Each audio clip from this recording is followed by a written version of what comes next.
네, 오늘 하나님 주신 말씀 함께 보겠습니다. 마태복음 3장 16절에서 17절 말씀.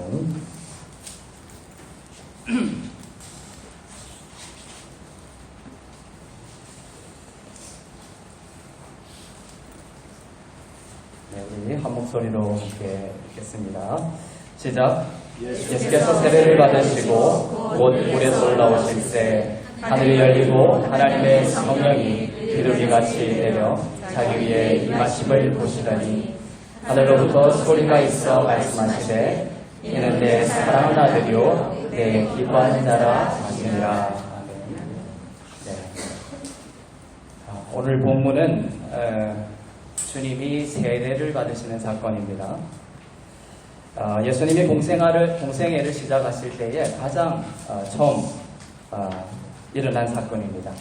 이것으로 인류 구원의 십자가 사역을 시작하셨습니다. 당시 세례 요한에게 나아가 예수님은 세례 요한에게 세례를 받으셨던 것이죠. 세례는 무엇이냐 하면 죽음과 부활을 상징합니다. 십자가 사건을 말합니다. 예수님이 공생애를 시작하시기 전에 이렇게 세례를 받으신 이유는 내가 이 땅 가운데 온 목적이 바로 이 세례라는 거죠. 십자가 사건이라는 것입니다. 예수님은 십자가를 지시기 위해 이 땅 가운데 오셨습니다. 세례는 예수께서 세례 요한에게 세례를 받으실 때 물밑으로 침수되시죠. 장사되십니다. 죽으십니다. 그것이 십자가의 죽으심이고 그 다음에 십자가 물에서 나오실 때 그것은 주님의 십자가에서의 부활을 이야기합니다. 그래서 이 세례 사건을 보여주심으로 인하여 내가 이 땅 가운데 온 목적이 바로 십자가다, 세례 사건이다 라는 것을 보여주시는 것이죠. 이 십자가를 지시는 이유는 바로 죄로 인하여 영원히 죽을 수밖에 없는 우리들, 그러나 다른 방법이 없는 것이죠. 다른 구원의 방법이 스스로에게 있지 않는 우리를 위해 대신 십자가에서 죽으심으로 그를 믿는 모든 자들의 죄를 깨끗이 씻으시고 용서하시고 주님의 부활과 함께 그 부활의 새 생명으로 우리가 거듭나서 살 수 있도록 하시기 위해서 이 십자가를 지시는 것입니다. 십자가는 아주 무시무시한 형벌이었습니다. 주님은 9가닥으로 된 그 뼈조각이나 또 갈고리가 박힌 그 채찍에 맞아서 살점이 찢겨나가고 십자가에 못 박혀서 그 모든 물과 피가 빠져나가 죽으시기까지 고통을 당하셨던 것이죠. 로마 군인들이 예수님을 죽인 것 같지만 죄로 인해 무지했던 우리가 주님을 매달아 죽인 것입니다. 그러나 아무도 주님을 죽일 수가 없습니다. 십자가에서 예수님이 돌아가셨죠. 죽임을 당했습니다. 그것은 로마 병정이 죽인 것 같지만 또 우리들이 죽인 것이다. 우리들의 죄로 인하여 죽임을 당하셨기 때문에. 하지만 또 우리들이 예수님의 목숨을 끊어버린 건 아닌 거예요. 왜냐하면 죽음이라는 것은 죄로 인하여 온 것입니다. 죄가 있는 자만 죽음이 온 것이죠. 예수님은 죄가 있으셔요, 없으세요? 없으시죠. 예수님에게 죽음이 있다 없다? 없는 것입니다. 그러니까 십자가에서 예수님은 이 세상에서 어떤 누구도 예수님을 죽일 수가 없다. 그래서 하나님의 때에 십자가에서 예수님이 자기의 영혼을 스스로 내려놓았다. 이런 표현을 쓰고 있습니다. 그러니까 예수님은 그것을 예수님의 죽음으로 우리가 표현하는 것이지 누군가가 예수님을 찔러 죽이거나 그 다음에 다른 물리적인 힘을 가해서 예수님을 죽일 수는 없는 것입니다. 왜냐하면 주님은 죄가 없으신 분이기 때문에 스스로 우리를 위하여 목숨을, 영혼을 내려놓으셨던 것이죠. 하지만 주님은 인성과 신성을 다 가지고 계시지만 신이기 때문에 십자가를 지는 게 쉬웠다 이렇게 말할 수는 없습니다. 인간으로서, 완전한 인간으로서 인간이 당해야 할 그 모든 십자가의 고통을 주님이 인간으로서 그것을 다 견디었던 것입니다. 십자가라는 참혹한 길을 가시기 전에 하나님께서는 예수님에게 이러한 세례를 받게 하세요.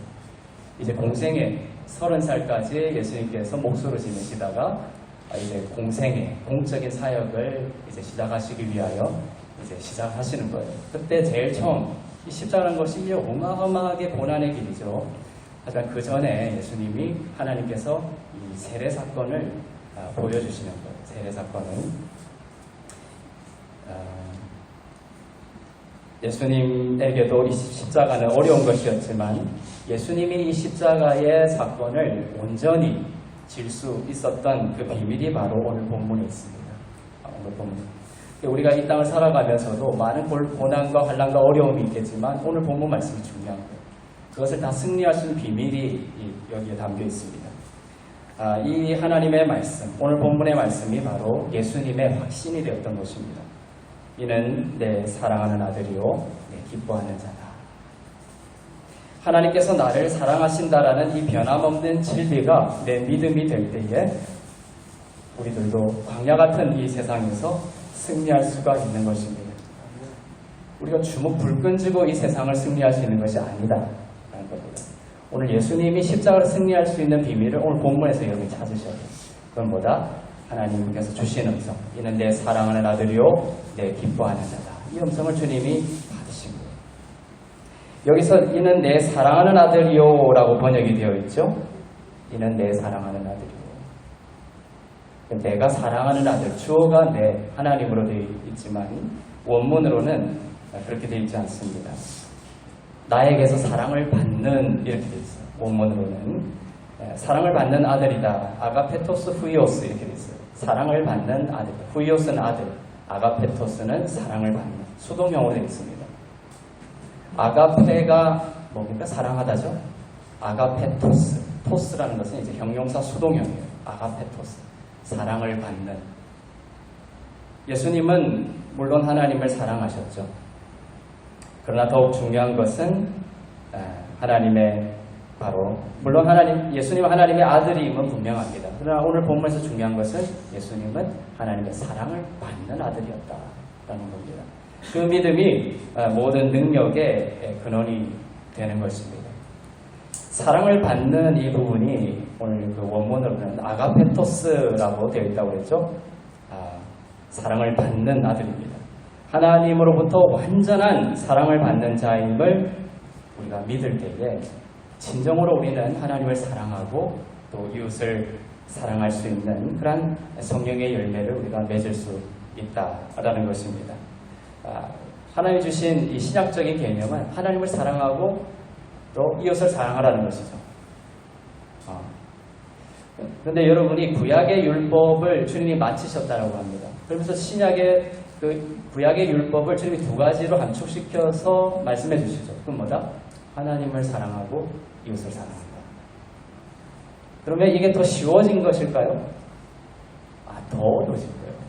구약의 이 율법을 두 가지로 해서 두 가지만 지키면 된다라고 생각하지만 이 두 가지는 우리가 구약의 율법은 우리가 지킬 수 없는 것이죠. 이 두 가지로 함축시켜 주신 이 계명을 우리가 들으면서 이 두 가지고 하니까 이것이 더 지키기 쉬운 것이다 이렇게 생각하면 안 돼요. 불가능한 계명을 주신 거예요. 동일하게. 하나님을 사랑하고 어떻게 이웃을 사랑합니까 우리가? 그것을 쉽다고 그것도 불가능한 계명으로 받아야 돼요. 그럼 그것을 어떻게 이룰 수 있냐면 내 안에서 주님께서 그리스도께서 이루어 가시는 삶이 되어야 된다. 그러기 위해서는 우리는 어디에 집중을 해야 된다? 바로 사랑을 받는 자라. 주님도 그렇게 공생애를 하셨더라고요. 주님도 하나님을 사랑하고 또 주님께 맡겨진 자들을 정말로 목숨을 다 바쳐서 사랑하셨죠. 그 근원이 어디서부터 온다? 바로 세례를 받으실 때 하나님 주시는 말씀. 이는 나의 사랑을 받는, 너는 나의 사랑을 받는 아들이다. 이 주님의 사랑을 흘려보내신 거예요. 그 사랑으로 이길 수 있었던 것입니다. 이 세례를 받자마자, 주님이 이 세례를 받자마자 어떻게 됩니까? 광야로 시험을 받으러 나가세요. 성령에 이끌려서 사단에게 시험을 받으러 나가십니다.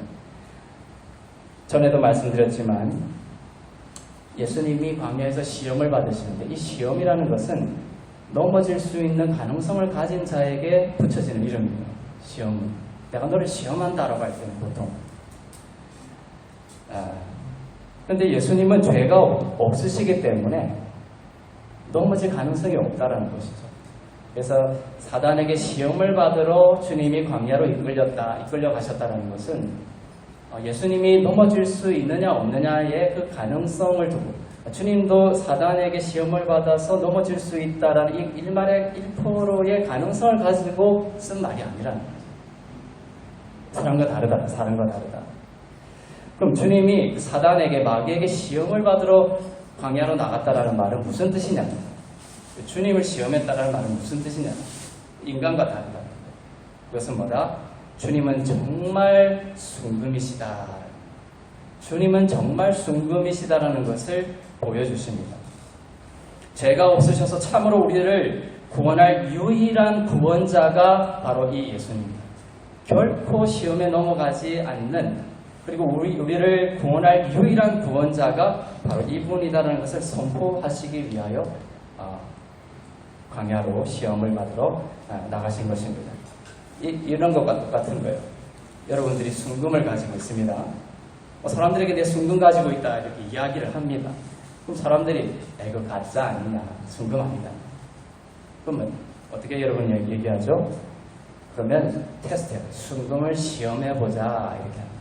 그럼 순금이 아닐 수 있는 가능성을 시험해보는 것이 아니라 이 순금은 진짜 순금이라는 것을 테스트합니다. 예수님이 광야에 시험을 받으러 나가신 것은 주님이 넘어질 가능성을 염두에 두고 하신 것이 아니라 이분이 유일한 구원자임을 나타내시기 위해서 하신 것이라는 것입니다. 사단은 예수님을 시험하죠. 세 가지의 방식으로 예수님을 시험합니다. 그런데 중요한 것은 그러니까 세례를 받으시고 바로 이어진 사건이 광야로 나가서 시험받은 사건이에요. 그런데 이 사단에게 시험을 받을 때 사단이 예수님을 시험할 때 한 단어를 빼버린다. 한 단어를 빼버린다. 왜 뺐느냐? 이것을 빼면 예수가 실패하고 넘어질 거다라는 것을 사단은 알고 있었기 때문이죠. 사단의 생각으로는. 자, 마태복음 4장 3절을 한번 보겠습니다. 사단이 예수님을 시험할 때 한 단어를 빼버립니다. 마태복음 4장 3절 시작. 시험하는 자가 예수께 나와서 이르되 내가 만일 하나님의 아들이거든 명하여 이 돌들로 떡덩어리가 되게 하라. 아까 세례를 받으실 때 아가페토스 후이오스라고 했죠. 사랑을 받는 아들이다. 근데 사단이 예수님을 시험할 때는 너가 하나님의 후이오스 아들이라면 이렇게 하죠. 아가페토스 맞아버려. 아가페토스. 그래서 사단은 절대로 예수님에게 너가 하나님의 사랑을 받는 이 단어를 쓰지 않는 거죠. 절대로 쓰지 않습니다. 우리에게도 그런 말 절대로 하지 않습니다. 사단은 이 말을 입에 담을 수가 없는 거예요. 아가페토스라는 사랑을 받는 이라는 단어를 빼버리고 시험을 합니다. 너가 하나님의 아들이거든. 이 정체성도 몰랐죠.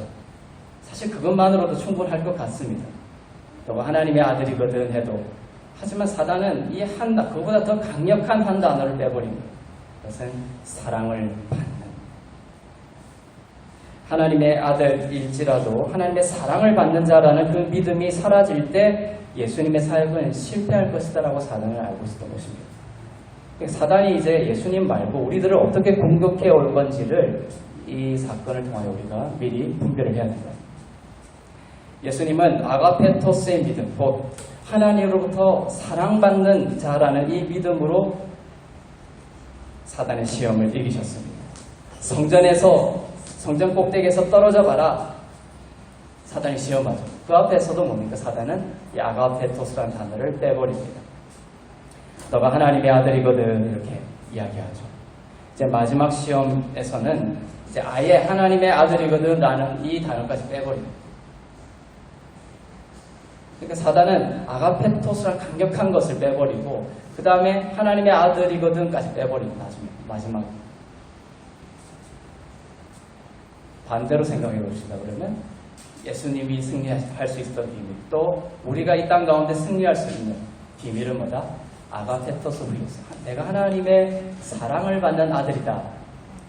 바로 이 믿음이 우리가 세상을 이길 수 있는 가장 근원적인 힘이 된다라는 것입니다. 예수님은 성경에 이끌려 나가셨고 광야로 나가셨고 성경에 충만한 분이셨기 때문에 하나님의 사랑을 받는 자라는 믿음에서 벗어나지 않았던 것입니다. 주님은 홀로 사역하지 않으셨어요. 주님도 이 십자가의 사역을 성령의 충만함으로 이 사역을 감당하셨어요. 그런데 이 성령이 주님 안에 충만해서 주님에게 어떠한 믿음을 지속적으로 불러 일으키셨냐면 바로 너는 하나님의 사랑을 받는 아들이라. 하나님의 사랑을 받는 자라는 이 믿음을 심어주신다. 성령은. 그래서 성령 충만한 자는 항상 이 믿음입니다. 난 하나님의 사랑을 받는 자다. 마귀에게 사로잡힌 자는 성령이 없는 자들은 내가 하나님의 사랑을 받는 아들이라 이 믿음이 없는 거죠. 그 차이가 있습니다. 사단이 하는 가장 강렬하고 맹렬한 공격이 바로 이것이다. 여러분의 삶에서 하나님의 사랑을 받는 자라는 이 믿음을 사라지게 하는 것이다. 복음서에 그 말이 나오죠. 도둑은 와서 뭐한다가 도둑질하고 훔치고 멸망시킨다. 어떤 믿음을 훔치고 간다는 거죠? 내가 하나님의 사랑을 받는 믿음으로 말미암아 의롭게 되었다는 이 믿음을 도둑은 와서 훔치고 그렇게 함으로써 그것을 훔치게 되면 우리를 멸망시키게 된다는 것입니다. 우리가 현실 속에서 부부싸움을 하든 또 자녀와 또 불화를 겪게 되든 또 어떤 사업이 막히게 되든지 또 어떤 막힘이 있을 때 하나님의 사랑을 의심하게 함으로써 실패하게 만든다. 이미 주신 축복을 가로막아 서는 것입니다. 그러나 여러분이 해야 될 것은 어떠한 경우에도 이 하나님의 여러분을 향한 사랑, 여러분이 하나님의 사랑을 받는 자라는 이 믿음에서 떠나지 않기를 바랍니다. 아주 흔히 일어나면서도 우리가 쉽게 간과하는 경우가 그거죠. 부부싸움을 했다고 칩시다. 그러면 여러분 가운데 이런 믿음이 사라집니다. 근데 그 회복은 예를 들면 부부싸움을 해서 이 전쟁 같은 상황이 왔을 때 어떻게 회복이 되냐면 옳고 그르다는 자격 없는 자이지만 하나님의 사랑을 받는 자야. 내가 저 사람을 용서해야지 이렇게 나가는 것보다 근원적으로 어디서 출발해야 된다? 나는 자격 없지만 하나님의 사랑을 받는 자격을 가진 예수의 피로 말미암아 사랑을 받는 자야. 그리고 저 사람도 부부싸움하는 저 아내와 남편도 하나님의 사랑을 받는 자. 이 정체성과 비잉에서 출발해야 됩니다. 어떻게 풀어가야 돼? 두잉에서 출발하지 마. 나는 하나님의 그러면 거기서 뭔가 솟아나는 샘물이 회복의 기회가 있게 되는 것이에요. 그래서 하나님의 사랑을 받는 자라는 이 믿음이 강력한 성령의 사역이며 또 우리에게 꼭 필요한 영성의 근원입니다. 그래서 이 축사라는 것, 귀신이 떠나가게 하는 것도 마찬가지예요. 그래서 마틴 로이드 존스 목사님도 그의 영국에서 목회를 할 때에 많은 축사를 하셨다고 돼 있어요. 십자가라는 책에 보면. 근데 그분이 어떤 사람들은 귀신을 떠나가게 명령하고 선포하죠. 그렇게도 나가기도 합니다. 근데 마틴 로이드 책을 보면 자기가 경험했던 가장 강력한 축사, 마귀를 떠나게 하고 귀신이 떠나가게 한 가장 강력한 사역의 경험은 뭐다? 너는 하나님의 사랑을 받는 자야. 그럴 때 귀신이 떠나가. 그래서 어떤 마귀와 우울증과 또 그런 사단에게 휩싸여 있고 결박되어 있는 자에게 그런 축사를 할 때 우리가 그 사람을 안아주고 포옹해주면서 너는 하나님의 사랑을 받는 자야. 그럼 귀신이 떠난다. 그것이 강력한 어떤 회오리 같이 막 장풍을 쏘고 하는 그것을 통해서 하는 것이 하나님의 아주 아름다운 가장 최선의 모습은 아닌 거예요. 너는 하나님의 사랑을 받는 아들이야라는 그 선포, 또 그 믿음을 심어줄 때 어둠에 휩싸였던 모든 어둠이 떠나가고 귀신으로부터 벗어나게 되는 놀라운 축사의 사건이 일어난다. 삶의 문이 열린다는 것이죠. 내 스스로가 정말 용서받지 못할 이 죄인이 예수님 때문에 이 놀라운 사랑을 받는 의인이 되었음을 깨닫고 감사해야 되는 것입니다. 그리고 그 타인에게도 그 사랑받는 자로서의 빛을 비춰주어야 하는 것입니다. 당신이 무너졌을 때에도, 당신이 실패했을 때에도 하나님의 너를 향한 사랑은 변하지 않아. 그럼 죄를 지었을 때는요? 죄를 지었을 때는 하나님의 사랑이 변합니까? 그렇지 않아요. 심지어 우리가 죄를 짓고 있는 그 동안에도 하나님의 우리를 향한 사랑은 바뀌지 않아요. 변하지 않는다. 그 확실한 믿음을 여러분들 붙들어야 됩니다. 당신은 하나님의 사랑을 받는 보배로운 자야. 이 축복이 바로 사랑으로 흘러가야 될 줄로 믿습니다. 이 아가페토스의 영, 이것을 여러분 충만하게 받아야 한다. 사랑을 받는 자, 이 아가페토스의 영성은 시험을 이길 뿐만 아니라 하나님의 음성을 또한 듣게 해요. 하나님의 음성. 지금 아가페토스의 영성이 왜 중요하냐? 첫째, 시험을 이기게 한다. 예수님이 아가페토스의 영성으로 시험을 이기고 사단을 이기고 십자가를 이겼던 거죠. 두 번째, 이 아가페토스의 영성은 우리로 하여금 하나님의 음성을 듣게 한다. 그것이 바로 우리가 요한복음을 공부해 보면 알 수가 있습니다.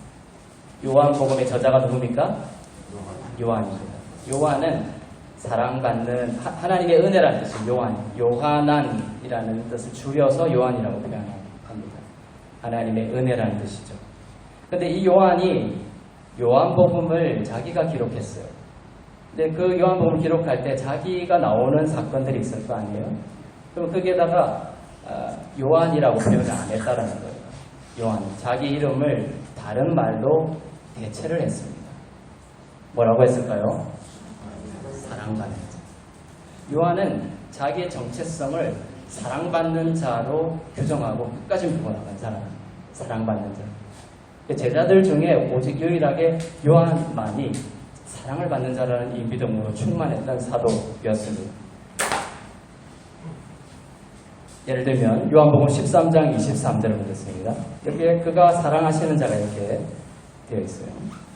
이것도 그가, 이게 주어가 그가 이렇게 되어 있지만 원문으로 보면 아가페토스로 되어 있어요. 사랑을 받는 제자. 한번 볼까요? 시작. 예수의 제자 중 하나, 그가 사랑하시는 자가 예수의 의지하여 요한입니다. 예수의 제자 중 하나, 곧 그가 사랑하시는 자. 원문으로 보면 예수의 제자 중 하나, 곧 사랑을 받는 사가 예수의 품에 의지하여 누워 있었다. 이 사람이 바로 요한입니다. 요한. 이 구절이 아주 중요한 구절이에요. 요한의 정체성과 요한의 위치가 나오죠. 요한의 정체성은 뭐다? 사랑을 받는 자. 또 요한의 위치는 뭐죠? 예수의 품이라는 것이죠. 예수의 품. 바로 요한의 정체성은 바로 사랑받는 자. 그리고 요한의 자리는 항상 어디였다? 예수님의 품이었다는 겁니다. 예수님의 품에 의지하여 누웠는지라. 예수님의 품이라는 것은 바로 예수님의 심장 소리를 들을 수 있는 가장 가까운 자리예요. 하나님의 음성을 지금 듣는 것에 대해서 이야기하고 있죠. 어떤 자가 가장 예수님의 심장에 가까이 있다? 사랑을 받는 자. 난 하나님의 사랑을 받는 자야. 그래서 예수님이 휘장이 찢어졌으니까 은혜의 보좌 앞에 담대히 나오라고 하는 거예요. 근데 사람들이 왜 안 나가죠? 나는 아직 사랑을 받는 자가 아니야. 안 나가는 거예요. 자꾸 이것저것 갖추어서 나가려고 그러죠. 하지만 히브리서에는 뭡니까? 내가 휘장을 찢었으니 은혜의 보좌 앞에 담대히 나오라는 거예요. 내 심장 가까이 오라는 거예요. 근데 사람이 왜 못 갑니까? 나는 사랑받는 자라는 이 믿음이 없는 거예요. 내가 사랑받는 자가 아닌 것 같은데 나의 삶을 보거나 나의 심적인 상태와 영적인 상태를 보면 안 그런 것 같은데 이렇게 해서 안 간다. 주님의 음성을 들을 수가 없어요. 그 생각이 나의 자격을 자꾸만 갖추려고 하는 그 생각이 하나님의 음성을 가로막는. 예수님의 심장 가까이 있어서 예수님의 음성을 듣기 위해서는 어떤 믿음이 있어야 된다? 난 하나님의 사랑을 받는 자다. 그래서 요한은 제자들 중에 가장 가까이, 예수님이 가장 가까이 있었던 제자였습니다. 그래서 저번에도 이야기했지만 예수님이 너희 중에 한 사람이 나를 팔 것이다 이렇게 말씀하셨을 때 수제자 베드로가 예수님에게 직접 물어보면 되죠. 누가 제자 예수님을 팔 자입니까? 그런데 베드로에게는 아직도 이 사랑받는 자라는 믿음이 불충분한 거죠. 그래서 베드로가 누구한테 물어보냐? 요한에게. 예수님이 심장 소리를 듣고 예수님이 무슨 말을 하고 예수님이 어떤 의도인지를 가장 가까이 알았던 자가 요한이었기 때문에 바로 베드로는 요한에게 물어봅니다. 요한복음 13장 24절에서 25절을 읽겠습니다. 베드로가 물어보는 장면이에요. 요한에게. 시작. 그가 예수의 가슴에 그대로 얹어 말하되 주여 누구인가.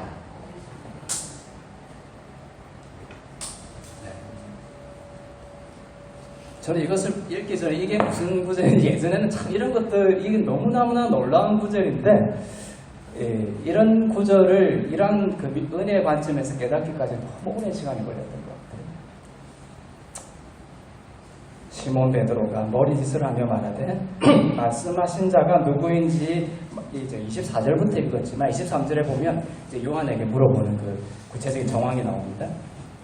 누구에게 말하라, 누구인지 말하라 하니 요한에게 물어봅니다. 그럼 25절에서 이제 누가 대답하죠? 그가 예수의 가슴에 그대로 의지하여 말하라. 그가 누구죠? 요한이죠. 예수의 가슴에 그대로 의지하여. 예수님의 음성과 그 목소리를 그대로 듣고 있는 자라는 거예요. 예수의 가슴에 그대로 의지하여 말하되 요한이 이제 물어봅니다. 베드로가 한 질문을 요한이 받아가지고 주여 누구니까 이제 요한이 물어보는 거죠. 수제자 베드로조차도 요한이 가장 주님과 친밀하다는 것을 알았던 겁니다. 요한은 사랑받는 자로서의 정체성을 강하게 가졌기 때문입니다. 이처럼 요한은 사랑받는 자의 영성을 가졌기 때문에 예수님의 음성을 잘 들었던 제자였습니다. 저는 여러분이 사랑받는 자의 영성으로 하나님의 음성을 잘 들으며 사는 그러한 제자 되기를 원합니다. 요한은 내가 하나님을 얼마나 사랑하는지를 자랑하고 신뢰한 것이 아니라 보통 교회에서 가르치고 보통 우리의 육신의 생각은 뭐냐면 무엇을 자랑하라고 합니까? 내가 하나님을 얼마나 사랑하는지 교회 안에서 누가 하나님을 제일 사랑해? 이런 식으로 가르친다. 그건 잘못된 출발입니다. 그런 경쟁으로 가르치는 그런 누가 하나님을 사랑하는지 그것을 신뢰하는 그것은 열매로 터져 나오게 되어 있습니다. 하지만 시작은 우리의 신뢰는 그러니까 하나님이 자격 없는 나를 얼마나 사랑하는지를 더 신뢰해야 된다. 우리는 날마다 죽을 때까지 경험할 거예요. 무엇의 실패를? 내가 하나님을 얼마나 사랑하는지 이 믿음의 연약성을 끊임없이 경험하게 될 거예요. 그것은 이 물결처럼 오늘은 예수님을 위해서 죽을 것 같죠. 죽을 수 있을 것 같습니다. 베드로처럼. 베드로가 그랬어요. 그죠? 주여, 주님이 십자가를 지고 죽겠다니 말도 안 된다고. 나는 주님을 위해서 목숨까지 바치겠다. 베드로가 그랬죠. 전 결국 예수님이 십자가에서 돌아가실 때 십자가 밑에 베드로 없었어요. 도망가버린 거죠. 하지만 요한은 뭡니까? 요한도 예수님을 사랑하긴 했죠. 베드로처럼. 하지만 그것을 신뢰하지 않았다. 요한이 신뢰했던 것마다 나의 예수님을 향한 사랑이 아니라 예수님의 나를 향한 사랑을 신뢰했다. 내가 실패했더라도 여러분이 항상 붙들어야 될 것은 주님의 나를 향한 사랑은 변하지 않는다. 그러면 반드시 승리하게 되어 있습니다. 예수님은 베드로에게 엄마 안 맡기죠. 가장 사랑하는 엄마를 베드로에게 맡겼다가 큰일 나는 거죠. 주님을 위해서 목숨을 바치겠다. 이래서 아주 위험하죠. 그래서 매일매일 주님을 배반하는 베드로죠. 닭이 오기 전에 3번 울기 전에 나를 배반할 것이다. 예수님은 베드로와 요한을 끊임없이 대조해가면서 성경을 구성해 나가요. 그래서 베드로는 주님을 위해서 죽겠다고 한 사람, 끝없이 따르겠다고 자신의 사랑을 신뢰했지만 결국 주님을 배반하고 저주까지 해버리는 것이죠. 그것이 인간의 실존입니다. 우리의 영성도 마찬가지입니다. 오늘은 너무 막 주님을 위해서 목숨을 따르고 죽을 것 같지만 내일 아침에 아내의 한마디에 무너지는 거죠. 설거지하라 그랬죠. 거기에 모든 사랑이 물거품처럼 사라집니다. 그것이 인간이라는 거예요. 거기에 놀라지 마세요. 예수님은 하나도 안 놀랍니다. 예수님은 베드로가 자기를 팔아버리고 저주할 줄 아시는 분이에요. 놀라는 건 우리죠. 내가 이런 사람이었어? 예수님은 안 놀랍니다. 내가 얼마나 참혹한 죄인이고 나의 주님을 향한 사람은 얼마나 보잘것없는 것인지를 빨리 깨달아요. 안 그러면 평생 자신에 대해서 놀라다가 끝나는 거예요. 야, 내가 이런 사람이었어. 그래서 바울이 가장 마지막에 쓴 서신에 그렇게 돼 있다. 난 죄인 중에 괴수다. 안 되는 나의 실존은 그거라. 베드로가 처음 초기 서신들은 안 그래요. 아주 자신만만해요. 나는 사도 중에 성도들 중에 가장 낮은 자야. 그 다음에 또 사도들 중에 나는 가장 작은 자야. 그래도 좀 자꾸만 자기의 위상을 내세우면서 가지만 가장 마지막에 쓴 서신, 죽기 전에 쓴 서신에는 내가 죄인 중에 괴수다. 우리 인간의 하나님을 향한 사랑은 그런 겁니다. 그러한 가운데서도 죄인 중에 괴수인 사도 바울에게조차 예수님의 바울을 향한 사랑은 변함이 없다라는 그것이 은혜예요. 그것이 바로 나는 은혜 받은 자로서의 믿음입니다. 끊임없이 나의 자격 없음을 폭로당하면서 예수님의 나를 향한 사랑, 변함없는 사랑을 끊임없이 발견하고 깨닫고 붙드는 삶이 바로 은혜 받은 자로서의 삶입니다. 그래서 내가 영적으로 이렇게 성숙해가면 내 안에서 그러한 죄인으로서의 그러한 무능력성이 자꾸 폭로 안 되는 게 아니에요. 더 깊이 폭로되는 거예요. 그러니까 사람들이 이제 신앙생활하면 착각을 하는 게 이제 신앙 연수가 오래되면 자꾸만 이제 내 안에 그런 것들이 발견이 되고 폭로가 되면서 내 신앙이 잘못된 게 아니냐 이렇게 착각을 해요. 내가 신앙을 20년 동안 신앙생활하고 깊이 주님을 따랐는데도 오늘 아침에 불같이 아내에게 화를 냈다. 그래서 나를 정죄에 들어가기 시작하죠. 나는 형편없는 사람이야. 이건 뭐 기독교고 뭐고 이제 다 필요 없어. 그럴 때 옵니다. 그럼에도 불구하고 주님의 나를 향한 사랑은 변함이 없어. 이것이 인간의 실존이야. 이런 나였기 때문에 주님이 나를 위해서 십자가를 지실 수밖에 없었어요. 지실 수밖에 없었다고 자꾸 나가야 되는 것이죠. 네. 거기서 절망과 우울과 그 비관으로 가기를 주님 원하지 않아요. 그 자리에서 딱 마음을 고쳐먹고 그냥 나의 무력성을 인정해버리세요. 나는 이런 사람이야. 그리고 나는 은혜가 필요한 자고 주님의 나를 향한 사랑은 이러한 나도 주님께서 받아주셨고 이러한 나기 때문에 주님이 필요했어요. 그러니까 그러한 상황이기 때문에 주님을 자꾸 바라보잖아요. 주님은 그 은혜를 바라보는 삶을 위해서 오신 것이에요. 여러분 예수님 없이도 여러분 혼자 잘하고 완벽한 사람이 돼서 주님 필요 없어요. 이 삶을 보여주기 위해서 오신 것이 아니라 삶을 살아가면서 끊임없이 주님 없으면 안 돼요 라는 그 고백이 터져 나오는 삶을 위해서 부르셨다. 끊임없이 폭로될 거예요. 그러니까 지금 이 시간 그냥 딱 결정을 하세요. 앞으로 더한 일도 있을 거다 내 삶에. 그렇지만 그 순간에도 주님의 나를 향한 사랑은 변함없다. 나는 아가페토스 후임. 나는 누가 말해도 주님은 나를 사랑해. 생명체에서 나의 이름을 절대로 지우지 않아요. 여러분이 누구를 죽인 것보다 신을 죽인 게 더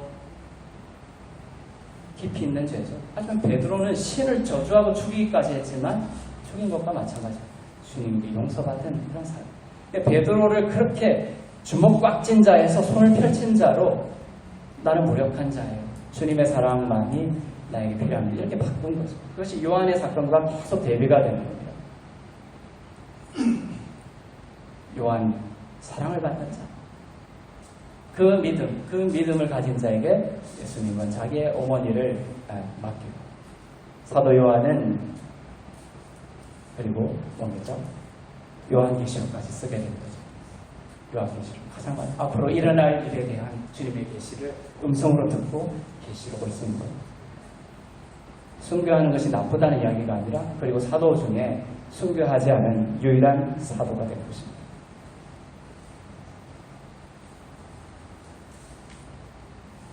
저번 주에 본문이 뭐였습니까? 저번 주에는 오늘 설교 때문에 이것을 일부러 얘기 안 했어요. 저번 주 본문 요한 3서 1장 2절 제일 앞에 어떤 단어가 있는지 봅시다. 요한 3서 1장 2절 그 다음 사랑하는 자여 내 영혼이 잘 살펴보고 평안하게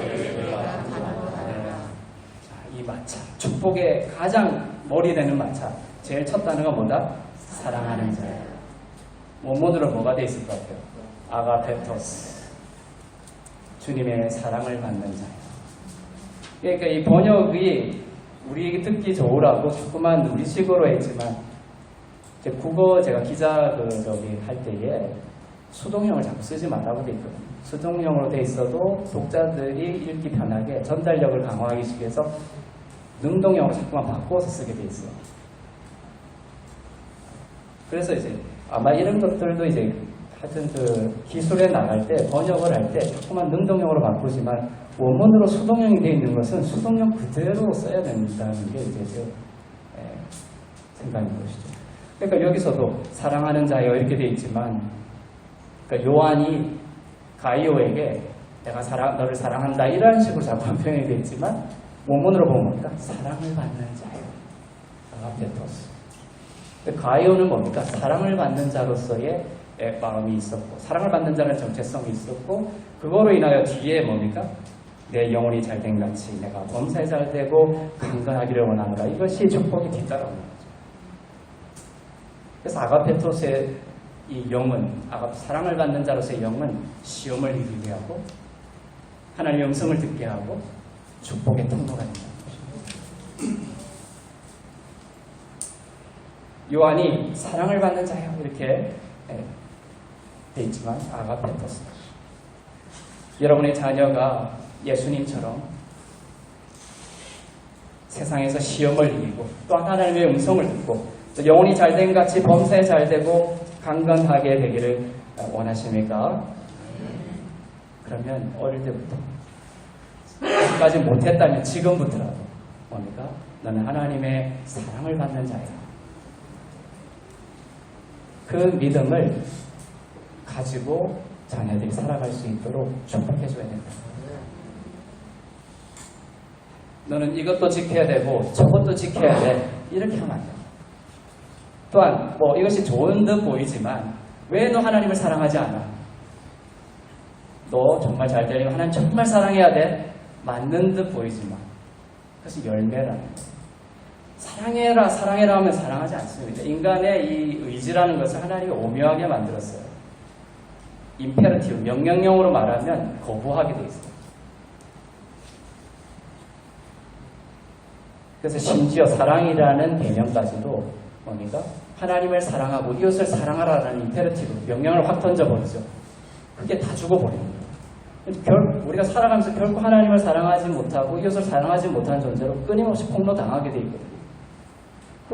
그러니까 그것이 신약에 나오는 요약된 계명이라고 해가지고 이것이 신약에서 우리가 지켜나가야 되는 계명이라고 착각하면 안 됩니다. 예수님이 그것을 말하실 때는 율법사가 와가지고 예수님에게 구약의 율법이 이렇는데 그것을 두 가지로 요약하면 어떻습니까? 물어보시기에 대답하신 거예요. 율법을 두 가지로 그 불가능성의 그 율법을 요약하면 뭐다? 불가능한 두 개가 된다는 거예요. 그것을 우리가 지킬 수 있는 것이 아니다. 그것을 지킬 그 하나님을 사랑하고 이웃을 사랑하는 그 두 가지의 가장 궁극적인 그 율법의 마침이 되시기 위해 예수님이 십자가에서 돌아가십니다. 그래서 예수님을 믿는 자는 하나님을 사랑하고 이웃을 사랑하는 이 계명을 지킨 자로 주님께 받아들여지게 된다는 거예요. 하나님이 예수님이 세례받고 올라오실 때 너는 나의 사랑을 받는 자야 라고 할 때는 당연하죠. 왜냐하면 주님이 하나님의 아들이니까 당연한 듯 보입니다. 그런데 이제 하나님이 예수님이 우리에게 뭡니까? 너는 나의 사랑을 받는 자야. 이것은 당연한 게 아니죠. 우리는 벌레고 먼지만도 못한 자들이거든요. 죄로 인한 하나님 형상으로 처음에 지음받았지만 첫사람 아담으로 인하여 우리는 그냥 먼지와 같은 존재. 구약에서 우리를 티끌과 같이 만들었다고 했죠. 그런 존재가 되어버려요. 그런 자에게 예수님이 하나님이 너는 나의 사랑을 받는 자야 하고 할 때는 뭔가 사건이 일어난 거죠. 뭔가 사건 때문에. 왜냐하면 십자가에서 죽으신 예수님의 십자가 사건 때문에 이제는 하나님께서 우리를 변함없는 사랑을 받는 자로 불러주시는 것입니다. 아가페토스의 영. 이 아가페토스의 영 가운데 자란 자녀들은 결코 주님을 떠나지 않을 것입니다. 주님 안에서는 언제나 새로운 시작이 있습니다. 부활의 생명을 허락하십니다. 오늘 아가페토스의 영으로 기도하고 감사하고 축복하고 용납하시길 바랍니다. 예수 믿지 않는 주변에 사람이 있다면 예수 믿으라 이것보다는 너는 하나님의 사랑을 받는 자예요. 지금 교회도 안 나가고 또 막 그런 상황 속에 있지만, 어지러운 상황 속에 있지만 하나님께서 당신을 사랑하시고 하나님의 당신을 향한 사랑은 어떠한 경우에도 변하지 않아요. 그것이 사랑의 마음을 녹여버립니다. 사랑의 정도예요. 그래서 우리가 쉽게 어릴 때부터 배웠던 그게 복음적인 예화죠. 그렇죠? 옷 벗기는 게임, 옷을 벗기는 게임인데 추위를 강하게 하니까 옷을 더 여미잖아요. 그렇지만 그 옷을 벗기는 것보다 강력한 태양, 덥게 만드니까 그 옷을 자기의 의지로 벗기는 겁니다. 자유의지를 존중하면서도 그 옷을 벗게 만드는 거예요. 자유의지와 하나님의 섭리가 모순되지 않는 거죠. 사랑을 받는 자. 이것이 우리의 돌같은 마음을 움직이게 될 줄로 믿습니다. 이 사랑을 받는 자, 이것이 이제 헬라어입니다. 구약은 히브리어로 되어 있고 신약은 헬라어로 되어 있습니다. 이 헬라어에는 아가페토스, 사랑을 받는 이라는 번역되어 있는 것이 아가페토스라는 헬라어입니다. 그럼 구약에는 뭐라고 되어 있을까? 여디디아. 구약에는 여디디아로 되어 있습니다. 아가페토스. 이 여디디아가 어디 나오는 단어냐 하면 솔로몬입니다. 솔로몬은 사람이 이제 다윗이 지었죠. 하지만 하나님이 솔로몬에게 다른 이름을 지어주세요. 그것이 뭐다? 여디디아라. 여디디아 이름의 탄생이 이 십자가의 사건과 연결이 되어 있어요. 솔로몬이 태어났을 때에 여호와 하나님께서 선지자 나단을 보내셔서 새롭게 이름을 붙여주신 이름이에요. 사랑을 받는 자다 이런 뜻입니다. 솔로몬은 그 사랑을 받는 자로서의 믿음으로 자라났던 것입니다. 여디디아라는 이름을 지음받고 그 믿음으로 솔로몬이 자라났다. 그래서 역사상 가장 부유한 왕이 되었으며 다윗이 피를 많이 흘렸기 때문에 세우지 못한 하나님의 성전을 세우는 자가 되었던 것입니다. 이 사무엘하 12장에 나오는 사건이에요. 다윗이 처음에는 우리아의 아내를 범하여 우리아의 아내인 밧세바를 취하는 그 죄를 범하죠. 그래서 그 밧세바와 다윗 사이에서 아들이 하나 태어납니다. 근데 그 사이에서 태어난 아들은 7일 만에 죽어버려요. 다윗이 금식하고 밤새도록 이 아이를 살려달라고 했죠. 하지만 엎드려 기도했지만 하나님은 그 아들을 심판해서 죽여버립니다. 이런 구절을 또 가져옵니다. 목사님들. 그래가지고 죄 지으면 하나님이 심판한다. 죄 짓지 마라. 이것을 십자가의 사건을 설명하기 위해서 이것이 다 있는 거예요. 물론 죄의 삭은 사망이죠. 그래서 이것은 십자가라는 사건을 설명하기 전에 어떤 사건이는 그 죄로 인한 형벌의 필연성을 보여주는 거죠. 이 아들은 죽을 수밖에 없어요. 하나님 살려줄 수가 없어요. 밧세바 사이에서 태어난 이 아들. 그래서 다윗이 금식하고 아무리 고소해도 이 아들을 하나님이 죽여버려요. 예수님은 우리를 위해서 반드시 죽으셔야 됩니다. 베드로가 십자가 지시면 안 된다고 사탄아 뒤로 물러가요. 사탄은 예수님이 살아나기를 원해요. 사실은 사탄은 예수님이 십자가 안 지고 그냥 이 땅에 너무나 높고 위대한 이스라엘의 왕이 되기를 원했을 거예요. 그렇지만 예수님은 이 땅의 왕이 되지만 우리는 지옥 가는 거죠. 예수님은 반드시 십자가를 지셔야 돼요. 인간에게는 방법이 없기 때문에. 다윗이 밧세바 사이에서 태어난 이 아들은 반드시 죽어요. 반드시 심판받아야 돼요. 우리가 반드시 그 죄로 인하여 심판받아야 되는 그 자리에 예수님이 오셔서 반드시 죽어야 돼요. 십자가 사건의 필연성입니다. 그래서 이스라엘은 반드시 망하는 걸로 기술이 됩니다. 성경에. 이스라엘은 반드시 시드기야를 마지막 왕이 눈 뽑히가지고 딱 끌려가죠. 그 예수님의 참혹한 십자가 사건을 말합니다. 반드시 이스라엘은 망하게 돼 있는 거예요. 밤새도록 기도했지만 하나님의 심판을 받고 죽게 됩니다. 우리는 이 구절을 읽으면서 두려움에 사로잡혀서는 안 된다. 십자가를 바라보면서. 이때는 주님이 십자가를 지시기 전의 사건을 상징하는 거예요. 그래서 다윗이 이 사건들을 이제 경험하면서 자꾸만 십자가의 사건이 일어날 때, 예수님이 오실 때를 자꾸만 고대한 거예요. 그래서 다윗이 고대했던 때, 잘못하면 형벌을 받아야 하는 하나님의 공의, 그것은 변하지 않습니다. 하나님의 그 공의가 십자가의 보혈로 만족되지 않는 때가 많이 있대요. 여디디아라는 그 단어가 이 사건을 지금 설명해 놓는 거예요. 다윗은 바세바라는 여자와 사이에 나왔던 그 죄의 열매, 그것은 반드시 형벌을 받아야 됩니다. 그래서 이스라엘 백성들의 첫 세대, 1세대가 광야에서 어떻게 돼요? 한 사람도 남김없이 다 죽어요.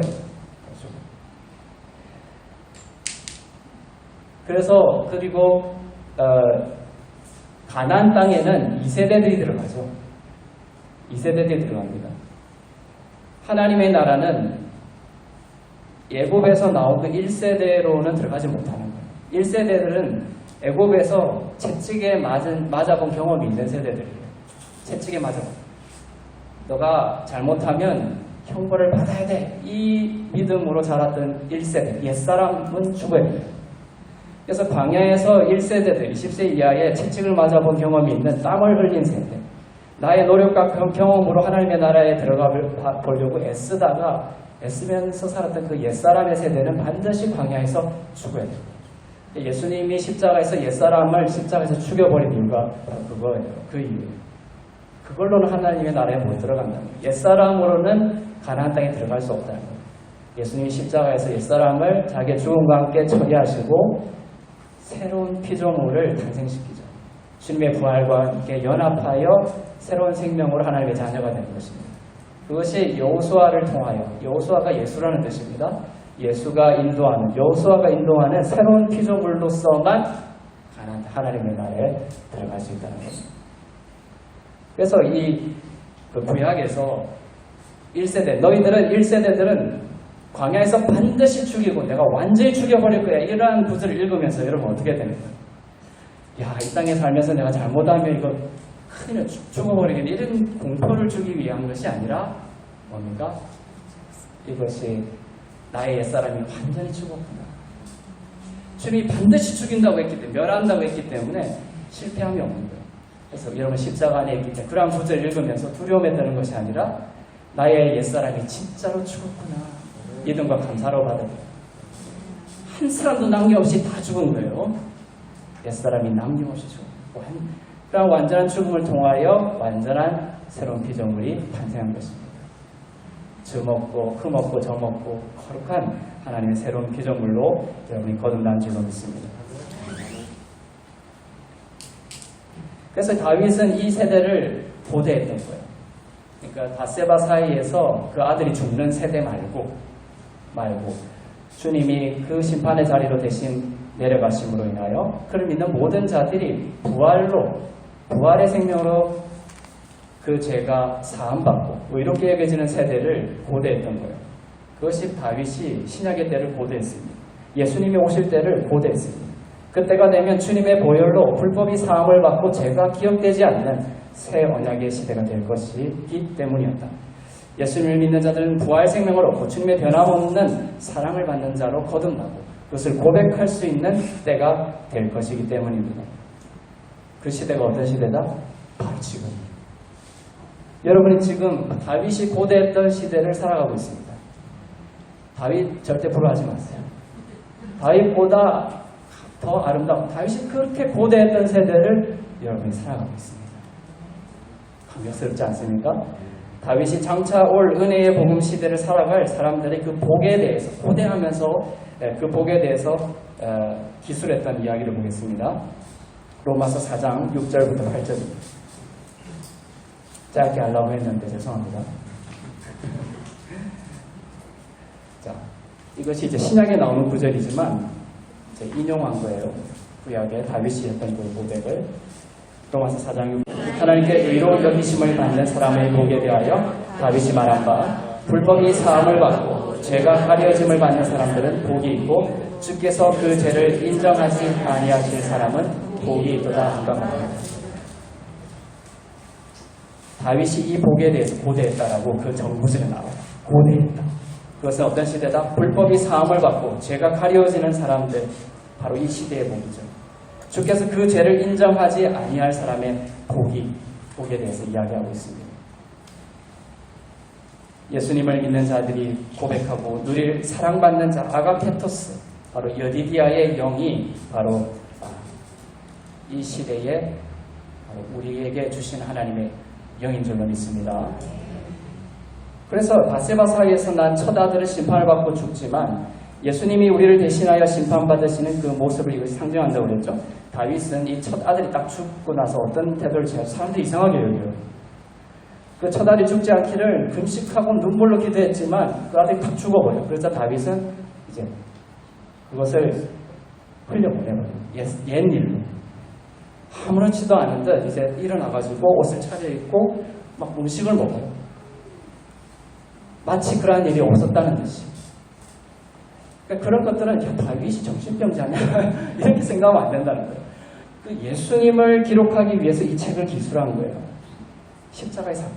그러니까 다윗이 이 옛사람의 죽음, 첫 그 아들의 죽음을 이제 십자가에서 경험하면서 그냥 정신을 차리고 일어나서 그냥 열심히 밥도 먹고 이제 회복됩니다. 이제 새로운 부활을 기대하죠. 그리고 그 다음 구절에 이제 기록이 되는 거예요. 부활의 시대, 새 언약의 시대의 일들을 기술하고 있습니다. 다윗은 이제 밧세바를 위로한다. 돼 있어요. 밧세바를 위로하고 밧세바 사이에서 다시 아이를 낳아요. 그 이름이 바로 솔로몬, 샬롬이라는 뜻을 가진 솔로몬인데 하나님께서 나단을 보내셔서 이 아이의 이름을 뭐라고 한다? 여디디아라 하라. 사랑을 받는 자다라고 이름을 붙이라고 하십니다. 바로 여호와의 여디디야, 이 야가 여호와고 여디디가 사랑을 받는, 여호와의 사랑을 받는 자다. 솔로몬이라는 것도 샬롬이라는 단에서 나온 거예요. 평화. 주님의 십자가로 인하여 하나님과 우리의 전쟁 상태가 끝나고 평화의 상태가 되었죠. 솔로몬이라는 단어 안에도 십자가 사건이 있어요. 평화가 온 거죠. 평화의 복음 시대가 온 겁니다. 그것을 더 영적으로 주님이 풀어주시죠. 나단 선지자를 보내셔서 사랑을 받는 자다. 이는 나의 사랑을 받는 자다. 사무엘하 12장 24절에서 25절입니다. 네, 시작. 다윗이 그 안에 밧세바를 위로하고 그의 여호와와 동침하였더니 그 아들을 낳음에 그의 이름을 솔로몬이라 하니라. 여호와께서 그를 사랑하사 선지자 나단을 보내 그의 이름을 여호디아라 하시니 이는 여호와께서 사랑하셨기 때문이더라. 전에 첫 아들이 죽는 사건과 그 다음에 이 둘째 아들이 태어나는 것, 이것이 바로 그 사이에 뭐가 있다? 십자가 사건입니다. 주님이 십자가와 함께 부활한 새 생명을 가진 여러분은 바로 여디디아인 줄로 믿습니다. 사랑을 받는 자입니다. 성전을 세운 자, 나아가서 성전이 된 자입니다. 주님을 향한 나의 사랑보다 주님의 나를 향한 사랑을 신뢰할 수 있기를 바랍니다. 어떠한 실패와 절망 가운데서도 이 사랑받는 자로서의 영 가운데 거하시고 선포할 수 있기를 바랍니다. 그리고 자녀와 또 배우자에게도 하나님의 사랑받는 자의 영이 흘러갈 수 있도록 축복해 줄 수 있기를 바랍니다. 아가페토스 영으로 충만하셔서 시험을 이기고 또 하나님의 음성을 세밀히 듣고 또 복의 근원이 되며 영원히 잘된 같이 범사에 잘되고 강건한 하나님의 백성 다 되시기를 주님으로 축원합니다.